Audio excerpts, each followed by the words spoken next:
We are joined in studio today by one of those people who has really one name. I know you've got a first and a last name, but everyone calls you Monty. It's Colin Montgomerie. How are we doing today?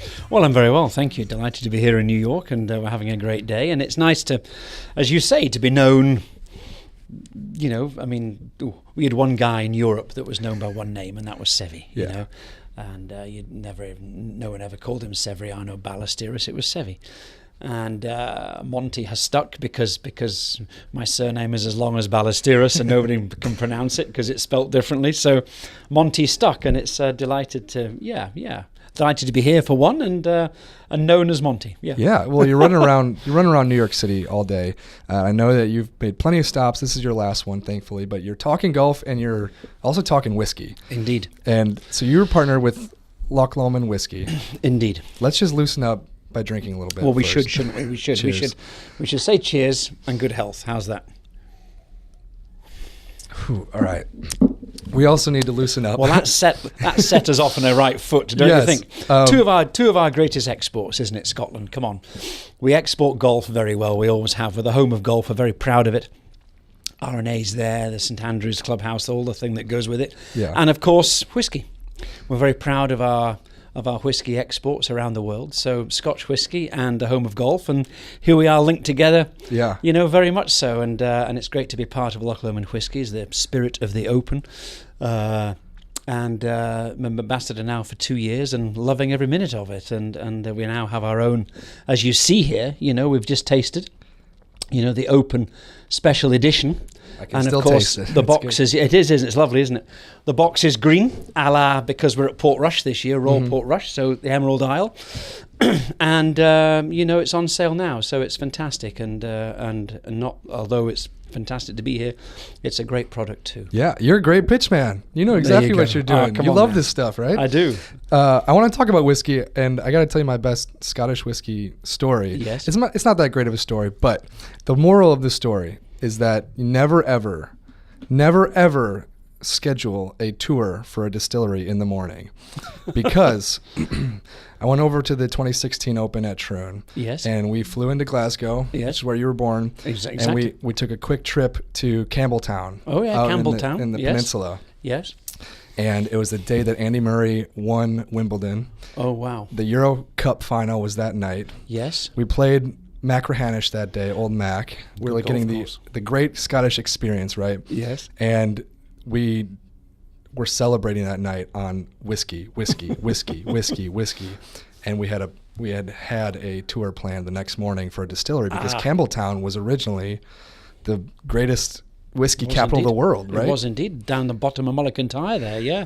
Yeah, even Paul McCartney wrote a good song about the Mulligan Tyre. Exactly. And Campbelltown Machrihanish, yes, indeed, yes. So, of course, sleep through my alarm, hungover as hell. Oh, of course. And go to this distillery, which you can't, I mean, it reeks of The whole thing everything is you drank the last scent night. is there, isn't it? Yes, you're right, yeah. And so I'm like 15 to 20 feet behind the tour group the entire time, like falling away, ducking out into the fresh air, like get me out of here. Yeah, But yeah, you can't get away from that whiskey scent, you know, all the barleys and the malts and all the stuff that go with it. Fantastic, yeah. do you have, what is Colin Montgomerie's best golf drinking or golf whiskey story that you can share, of course?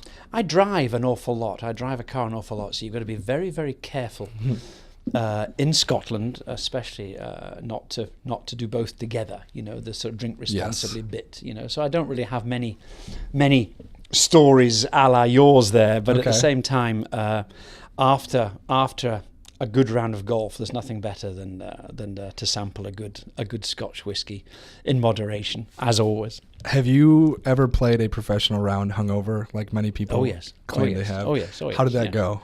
Badly. Yeah? Very, very. Now, some have gone well. You know, you'd hear about the John Daly scenarios where, you know, you're looking at 5 balls and hit the middle one sort of thing, you know. But no, it went very badly. I was very ill. And you do these things once.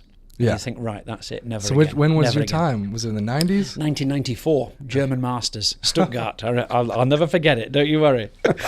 So, I mean, I mean, you saw that Eddie Pepperell played like a maniac. Now he spoke openly about Carnoustie, last year's Open, and wasn't the best for wear in the first tee, and did okay.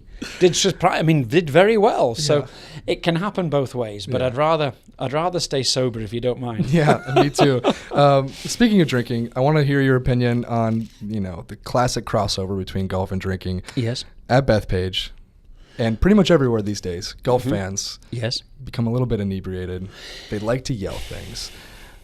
Sometimes you combine New York fans with a little bit of alcohol and a little bit of golf, which is a quiet sport, and you get a wicked combination. Yes. Are you worried about the Ryder Cup at Bethpage like many people are? Well, it's interesting you say that, and remarks by Rory McIlroy and Paul Casey haven't helped. Unfortunately, Rory said, well, I'd rather be ill that week and not play, you've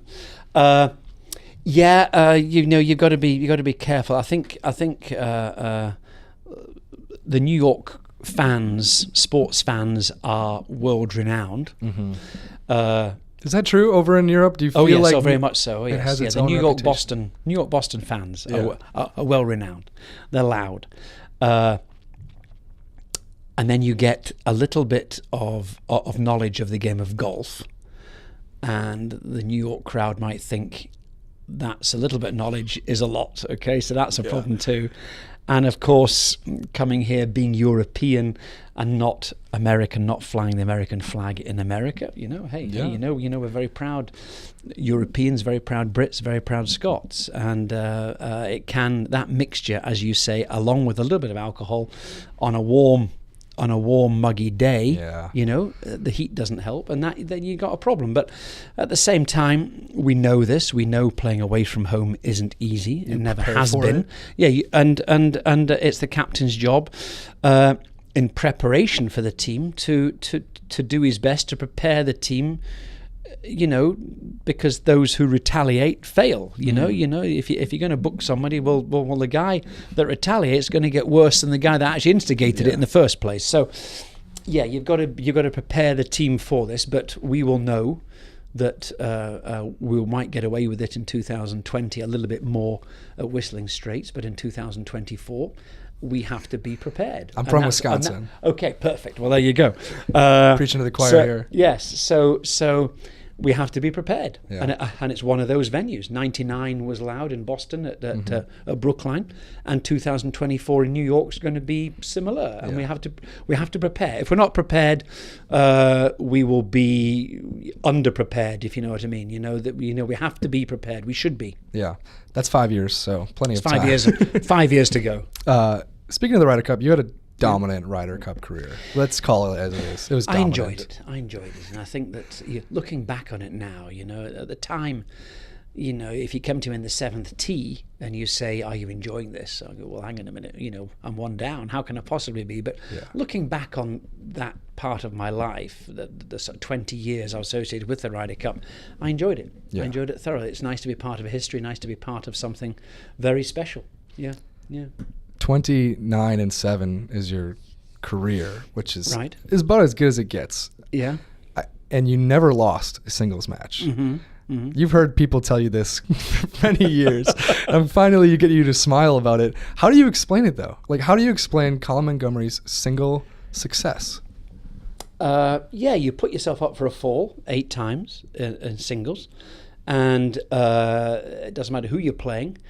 If they perform to their ability, you've got a problem, And whether I was fortunate that the players I played against weren't playing to their ability or not, or whether I played beyond mine, you can't really answer it in that way. All I could say was when I managed to get half against Mark Calcavecchia in 91. And then didn't lose in 93 and 95, it became an issue for me. Yeah. That I don't want to lose this. I want to keep going.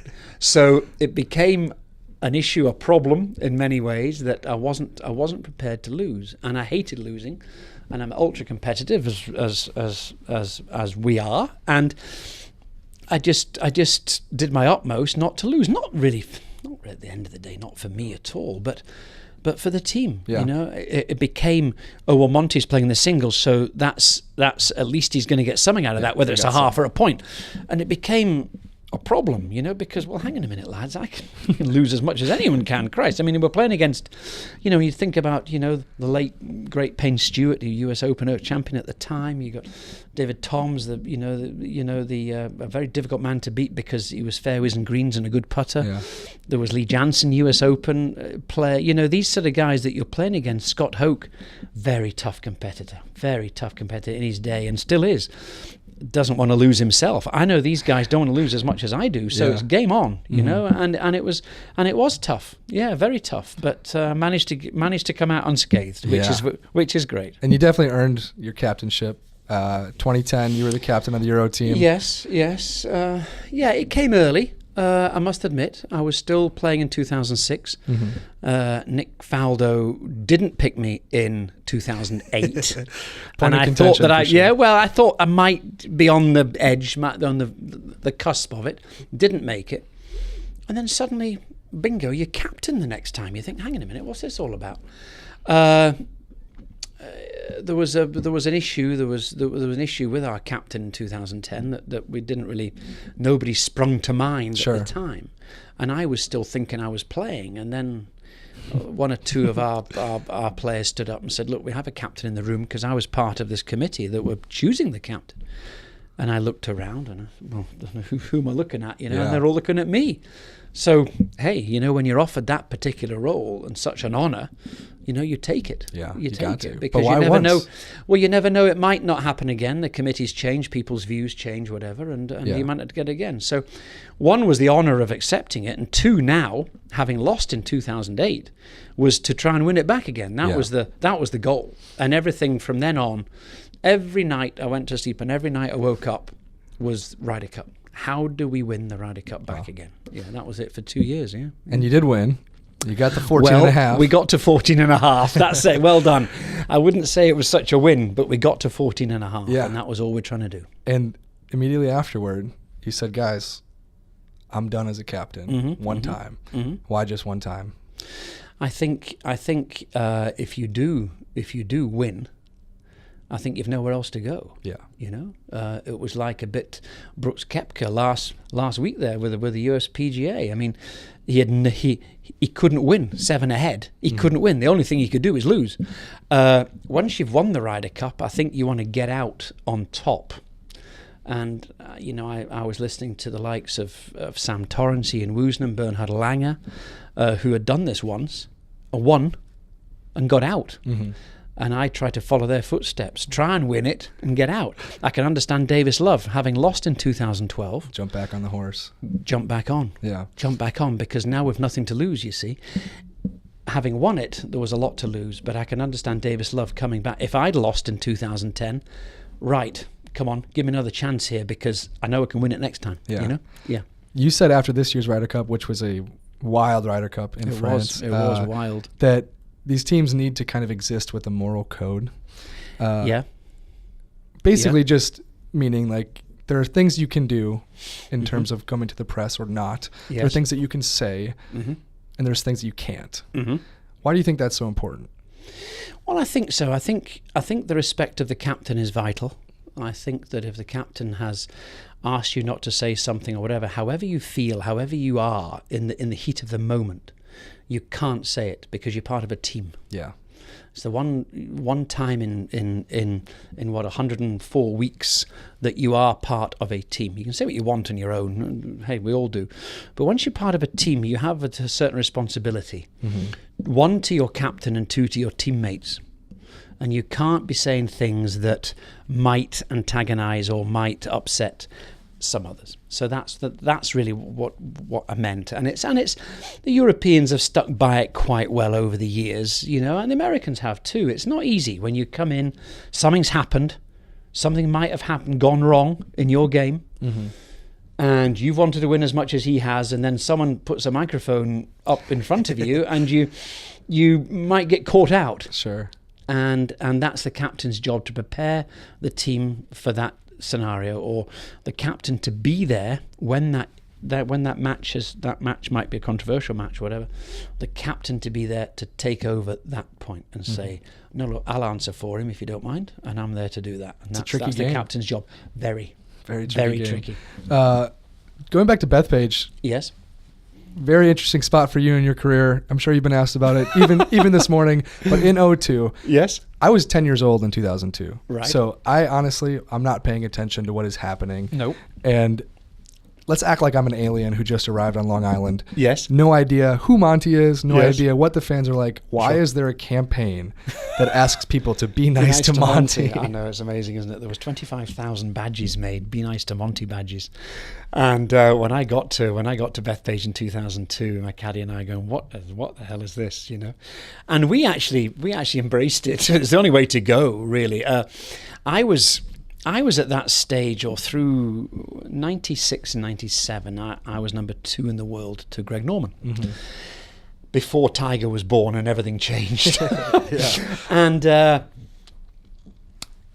within the Ryder Cup, I became 97, 99, 2001, really, and then into 2002, became possibly the biggest threat. Yeah, the villain. Because I was getting some points, and I was a threat to the American team, and I was getting more points at the time, and that's what it really came from. And unfortunately, you know, one of the golf magazines decided to say, come on, let's try and be nice to Monty, but knowing full well that at Bethpage in New York that wasn't going to happen, you know. So it was a sort of catch-22. It was a half and half, and we embraced it and got on with it, and it was fine. But that was what it was, and I've still got. Needless to say, they didn't sell any of the badges, but I've got a number of them left. Be Nice to Monty badges. Funny. It was well done. It was a great promotion. Yeah. A few more things. One contemporary of yours made headlines at Bethpage. John Daly was allowed to ride the cart at the PGA, and now he's trying to do the same thing at the Open Championship. Yes. It's kind of a polarizing debate. And it is. I guess I'm kind of curious what side of the fence that you sit on it. Well, I think I'm on the fence, and hey, you know, I mean, it is a polarizing debate. I'm on the fence of the fact that I'm on the side that supports the fact that if you cannot walk around a golf course, you cannot play. Mm-hmm. Imagine a tennis player, Federer, Andy Murray says, my knee's bad. I can't run round the back court today. I'm going to need some help here. I'm going to need some outside influence to help me. I need a motor to get round. Look, hang on a minute. What's that all about? Yeah. Now, walking is part of the game. Brooks Koepka, who won the tournament, Dustin Johnson, Rory McIlroy, Tiger, all these guys are in the gym. They're all fit. And Brooks Koepka uses that fitness in a positive way for his mind. If he's fit in body, you're fit in mind. I don't have to say that. Any psychologist will tell you that, right? Now, they have worked hard at that. Why should they work hard on their bodies and do that so that they can play 18 holes physically well, what have you? So I'm against it. Yeah. Simple as that. To cut a long story short, I'm very much against it. Now, I understand the American Disabilities Act because it's come up on our PGA Tour champions a few times now with John. And you know, he's got an out, you know. But we don't, the RNA, the Royal and Ancient at the British Open, doesn't go by the American Disabilities Act for obvious reasons. Yeah. We don't have that. So it's going to be a difficult one for them, for the RNA, for Martin Slumbers there to actually, the CEO of the RNA, to actually say what's going to happen, because it's not just Royal Portrush, it's also Royal Lytham the week after the Senior Open as well. And these courses aren't designed for what we call buggies, carts. No, they're not designed. These dune-like courses, for those who are listening who have played these courses in Ireland and Scotland, you understand that they're not cart courses. No. They're not designed for that. I mean, you come up a bound and up the other side, you're in trouble. You could mow over mow over half the field here.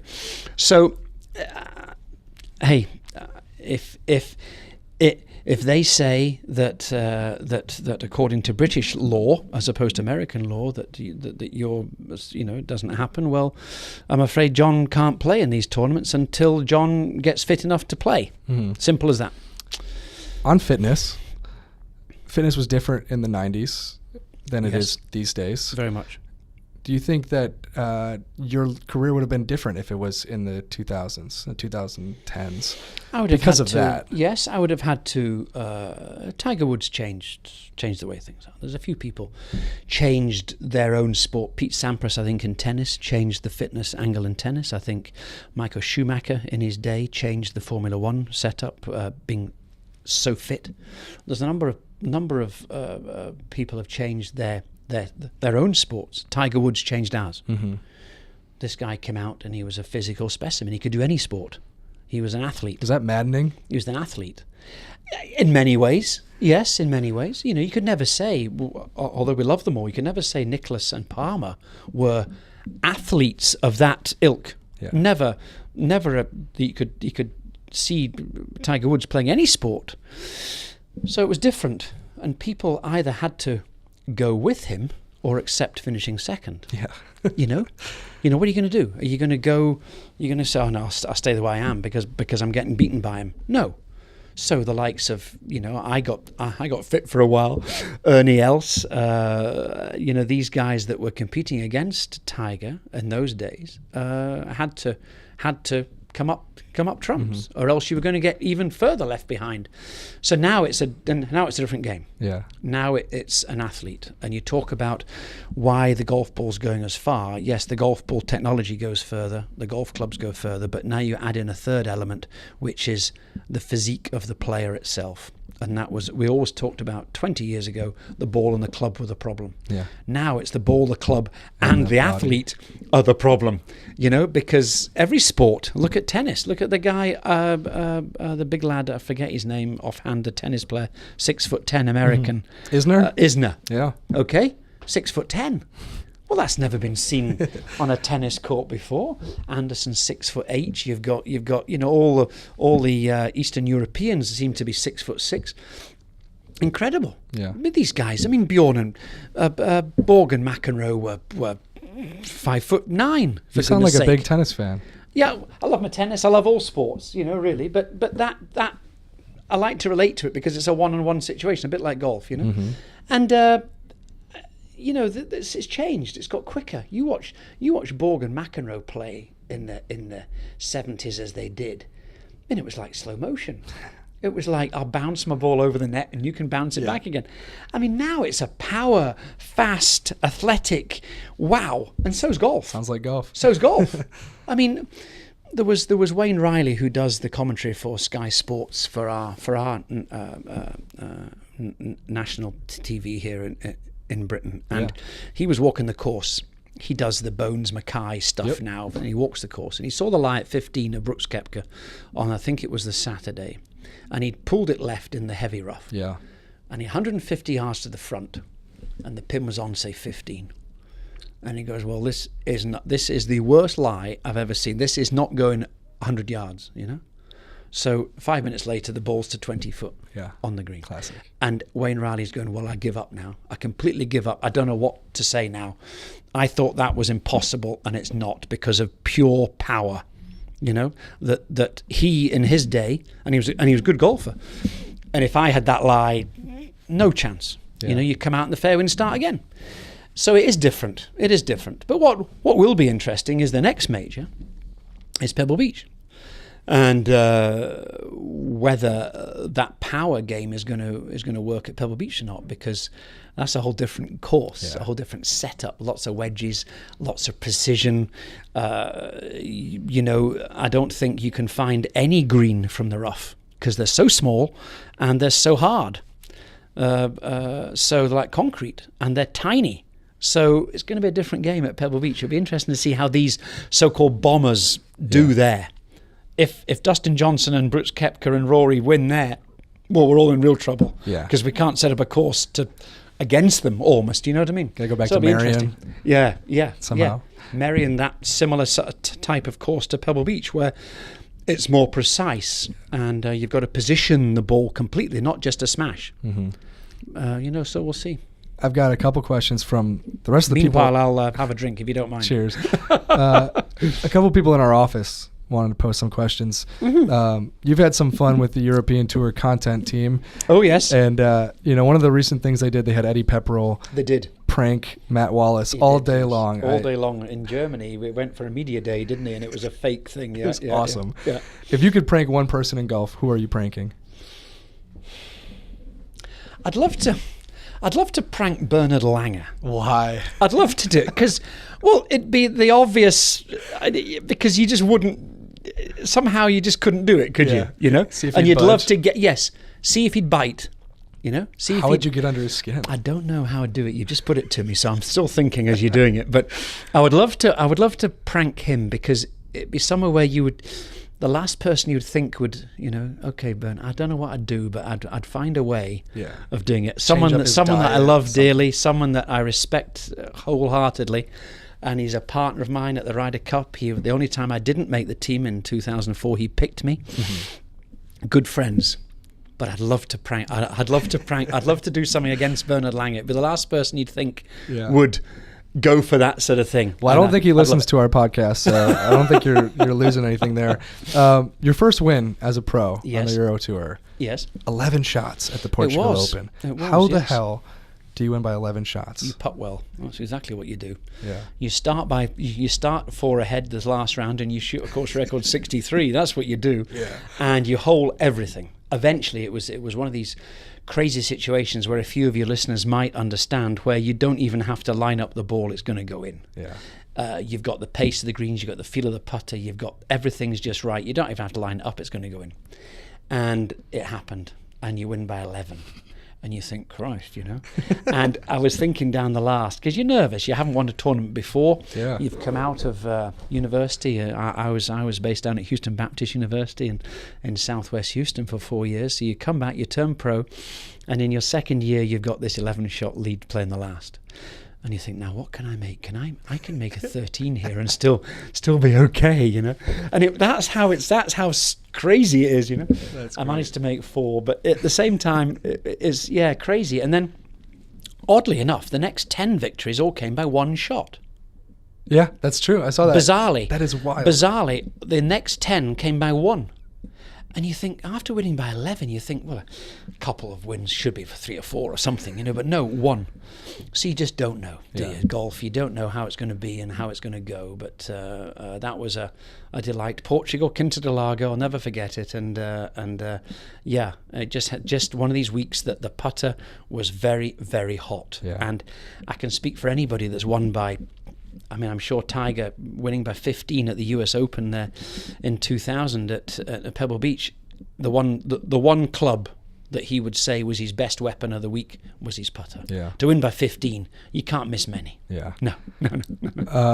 I was checking your social media, and you are smiling everywhere you go, man. On Instagram, you are always smiling. I'm enjoying my life here on the US Champions Tour. The PGA Tour Champions, we're known as. We used to be called the Champions Tour. Now it's the PGA Tour Champions. It's a bit of a mouthful, but anyway. They like to get the PGA Tour in first and then Champions. And I was told by a number of my colleagues, Bernhard, Nick Faldo, Sam Torrance came over here for a bit, Mark James.